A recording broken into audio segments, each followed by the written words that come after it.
Good morning. My name's Dave Newcombe, and I'm here to host the FarhamPanthers.com Coaches Show. I'm delighted to have our basketball crew here today. Head coach Bill Tharp, assistant Rob Fuller, and it's gotten a little colder out there, and it's basketball, getting to be basketball weather and basketball time, and we're looking forward to basketball season. And Bill, you're coming into your 9th year as head coach. Been here 13 years. Rob, you've been here as a student and graduated in 2008. Bill, last year was a pretty good year. I think we were picked last. We finished runner-up in the league. Talk about last year a little bit, last year's season. Well, the preseason rankings, the coaches poll, so much of that is just based on who you have returning. And Right. we had a really interesting dynamic last year just because, we had one returning proven scorer in Lamont King, and then our returning point guard, Marshall Hamilton, was recovering from ACL surgery and got cleared to play 2 weeks before the season. Right. And then we had some great role players, but they hadn't, produced a lot of points or rebounds in the earlier parts of their career. So we figured we were probably talent-wise, probably middle of the pack team. I mean, we thought we'd be right there in the mix, and if those guys gelled real well with our new players, we felt like we could have a chance of being at the top, and that's what happened. And really, it was because of Lamont and Marshall and Sean Good and Charles Warren and Dante Thomas, those 5 seniors. I mean, they just did an outstanding job pulling in a really interesting roster of a lot of new guys, and everything just fell into place really well, mainly because of their leadership. Yeah, I've been here 28 years, and it may be the largest senior class we've had, or we've had a couple right in a row that have been 4 or 5 students. Rob, you're also the cross-country coach, and but primarily basketball, but had men's and women's cross country. Talk about your role as assistant coach a little bit. Well, I think I have a different view of it because I went here and I played for Coach Tharp, so I got a view of how he thinks and what he wants from the players, so I can relay that message to our players. Yeah, and you were a student here. You know how you have to utilize your time and the academic part of things. You were a good student. I happen to know that because I was your advisor your freshman year. You ended up with, what, a computer science, math, and business major? Yes. Yeah, so it was a liberal studies. Yeah, that sounds like a pretty good major. You feel like you got a pretty good education here? I feel like I got a great education. I love my experience here. Right. That's why he's still here. That's why I'm still here. So and stayed. So I always tell everybody, having Rob on staff is invaluable because, the fact that he played here and went through everything that these guys are going through, because Farham is a very, very unique place, and probably can't compare it to any other college. So that the college experience here is very unique, and the fact that he went through it, I think that gives him an opportunity not only to mentor these guys with their basketball stuff, but just when they're having whatever issues they're having, he's lived it, so he can, hey, I know exactly what you're going through. My sophomore year I had a similar experience, and I think that's just invaluable to us. Besides the great job that he does basketball wise and recruiting and everything else, just being able to relate his story to their story is invaluable to us. Yeah. Plus, I see you, coaching cross country, and you take it seriously, and you really enjoy it. It looks like, when you're out there with your runners, and so I give you credit for that.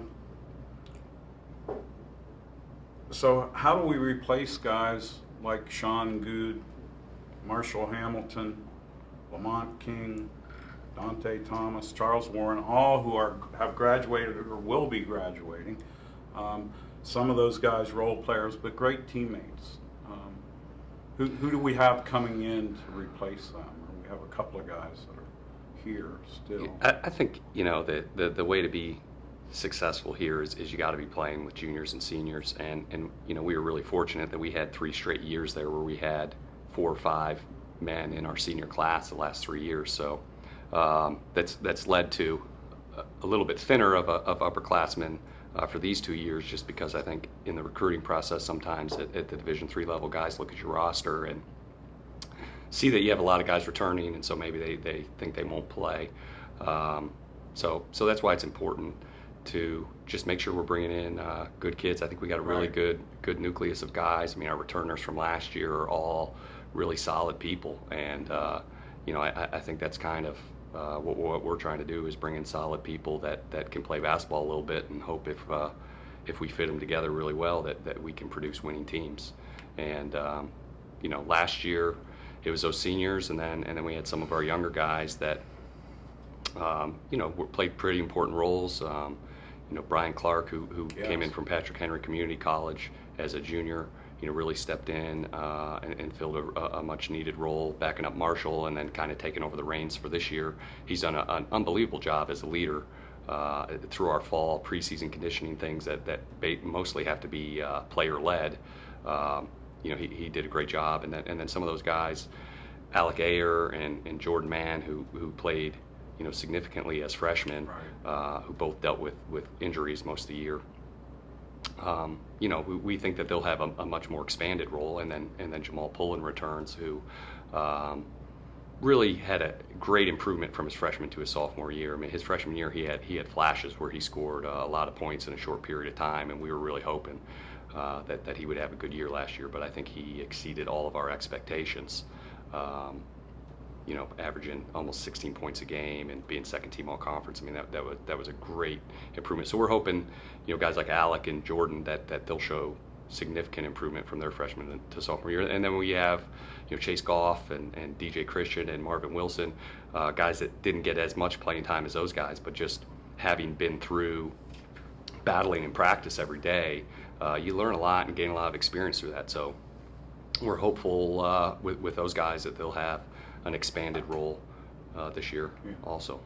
Now, Bill, you were named Coach of the Year last year after that in the USA South Conference, after going kind of like from last to first. Anyway, we were picked to be last, and we are runners up. And then that's your second Coach of the Year honor. You were Coach of the Year, I guess, in your senior year. My last year here. Last year when you helped coach, 2008.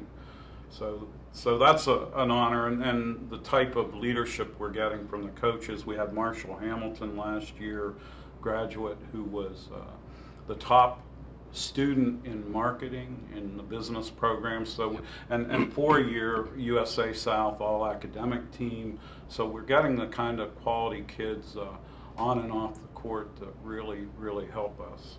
How do you get those kids? It takes a lot of work.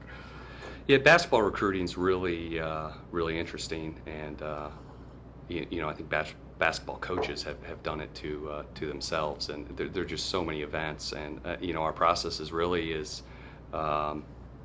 it's year round. I mean, there are events all spring, all summer, and Rob's at as many of those as I can get him to, and he tells me to go to some of them. And then, we just build our list, and we start calling guys in the fall and telling them about Ferrum and telling them our story, and then trying to get them to campus. And the ones that are interested in us, we follow them all season long, and then, hope the financial aid process works well. And if it does, then it's a good fit. And kind of as in the spring, as we're finishing the current year's class, we're also already out building for the next year. So it's a never-ending process. It's year long, year round, and Rob does a really good job with it. And and you're hitting the road. Not only will you travel, to find these recruits, but you're going to be traveling on some road trips. We've expanded our conference. Do you want to talk about that a little bit and where we're going to go? Our student athletes will see at least the eastern part of the country. Yeah, last year we added Maryville and Piedmont and LaGrange into the league, and then this year it's Covenant and Huntington. The way we've scheduled it with basketball is those schools on that were in the former Great South Conference. We're only playing them once a year, which, I mean, for the most part, I mean, we've been playing Piedmont probably 8 or 9 straight years anyway. Yes. So that hasn't changed. We had played LaGrange the 2 previous years before they joined the conference, and they probably would have been a mainstay on our schedule anyway. And we had played Covenant. We had traveled out there, and they had come here once they made this. Covenant's in Alabama or in Covenant Georgia? is in it's in Georgia, but it's Right here. Lookout Mountain, so right on the border of Chattanooga, and it's actually on top of Lookout Mountain. Wow. And then Huntington in Alabama, actually the first 2 games I ever coached in my career were at a at a tip-off tournament there. We had a 4-year rotating tip-off tournament that was a classic with them and Piedmont and Greensboro, and it rotated to all 4 schools. So the first 2 games we played in my career were at Huntington. So it's not a totally strange situation with those schools joining, because we were playing 3 of them anyway. So you'll get to travel and bond a little bit on those long trips. Rob, what do they do on those trips? Study, I guess. Some guys, a lot of guys bring homework, but they get together, laugh and joke, and play basketball. Right. So, Right. like you said, a lot of team bonding. They might get a little sleep. I don't go to the movies very much, Right. and I'll be at home, Right. and you know, a movie will come on TV or something. I'll say, oh, I've seen that. And my wife, when do you see all these movies? Like, well, you know, we're on buses On for the a lot bus, in true. December through February, so that's where I catch up on my movie watching. So Huntington might be a 4-movie trip. Each way. Each way. Right. That's a long road to hoe. Are there any people out there that you want to say hello to? Well, we didn't talk about the recruits coming in, our freshmen that are here now. Are there anybody that's going to really help us this year? We hope so. Yeah. I know yeah. you probably don't want to name names. Yeah, we really hope Just- so. Well, we just, you know, we brought in it's a big class. I mean, there's 10 guys. Some of them are older. A couple of them are sophomores.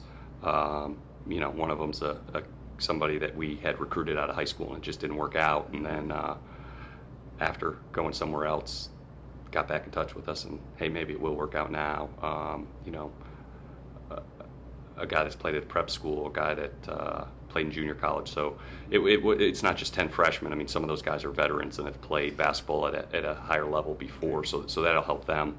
And then the freshmen, I mean, we think some of them are going to help us right away too. But, you know, when you got 17 guys on your roster, I mean, 17 guys aren't going to play. But, you know, the best teams we've had here have been when we've had depth. And, you know, practice is a battle. So if there's good competition in practice, that's going to get you better for trying to simulate game competition. So, you know, we like having a big roster. We like having depth. I think we got a really interesting mix of guys this year. So we're excited to play against somebody else to see where we're at. So we have a scrimmage coming up soon. We're really looking forward to that. Just who do we scrimmage? I don't know. Can we talk about those scrimmages? Yeah. Well, Roanoke, my good friend Paige Moyer, who you know is does a great job up there. He is one of the Division III reps on the NABC board and will actually become the NABC president at the Final Four this year. So they're coming to town. He really doesn't like to play us in Swartz Gym for real games, but I was able to convince him to come down for a scrimmage. Good. So it'll be really good just to see where we're at, because sometimes it's hard to tell where you're at when you're going against yourselves, which we've done for 2.5 weeks now. So we're really looking forward to seeing what we're doing well and what we need to clean up before things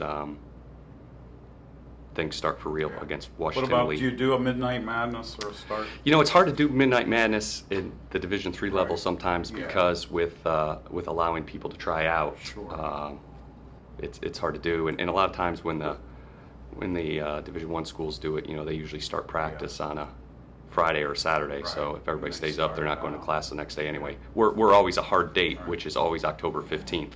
So this year that was a Tuesday, and we really wanted our guys to go to class on Wednesday. So good idea. So we decided not to do a Midnight Madness. Good idea. And our producer director Gary Holden, our sports information man, is telling us we're running out of time. We'll be doing this every Thursday with different coaches, so tune in. Next week, we have your colleague, women's basketball coach Brian Harvey. He's got a dynasty brewing. He's got a doesn't he? dynasty. I'm very jealous. Well, so do you. Very So jealous. do you. We're very jealous of the women's two-time coach of the basketball. year. Women's basketball program. We've had a winning program here, and thanks for elevating this program. And it's not only about winning and losing, but you're getting some quality kids. The 5 people you had graduate this past year were super kids. I mean, just you can't get any better. So I'd like to thank you for bringing those students to our school and for all you guys do for Ferrum College. It's Dave Newcombe saying so long.